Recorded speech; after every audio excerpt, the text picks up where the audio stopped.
প্রিয় দর্শক, এই স্বেচ্ছাসেবীরা দেশের সম্পদ রক্ষার জন্য চেষ্টা করছে। কেউ যদি লুটপাট করে কিছু নেওয়ার চেষ্টা করছে, তারা এখানে আটকে দিচ্ছে, এই গেটে আটকে দিচ্ছে, তারা স্বেচ্ছায় শ্রম দিচ্ছে, তারা বুঝাচ্ছে একটা ইটও 17 কোটি মানুষের সম্পদ।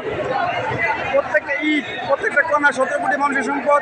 যেহেতু স্বৈরাচারে পতন হয়ে গেছে, এই সম্পদ রক্ষার দায়িত্ব দেশের জনগণের। তাই ভাইয়েরা স্বেচ্ছায় চেষ্টা করছে এই আমাদের সম্পদগুলো রক্ষা করার জন্য। ভাইয়েরা অক্লান্ত পরিশ্রম করে যেমন স্বৈরাচারে পতন ঘটিয়েছে, তেমনি জাতীয় সংসদের এই সম্পদ রক্ষার জন্য তারা শ্রম দিয়ে যাচ্ছে।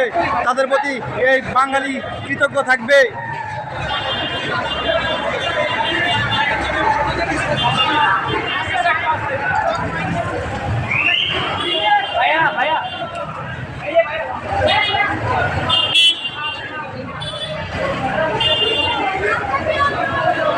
দেখতে পাচ্ছেন কেউ একটা জিনিস দিচ্ছিল, আটকে দিছে। আমার ব্যক্তিগত ফাইল ভাই, আপনার কিসের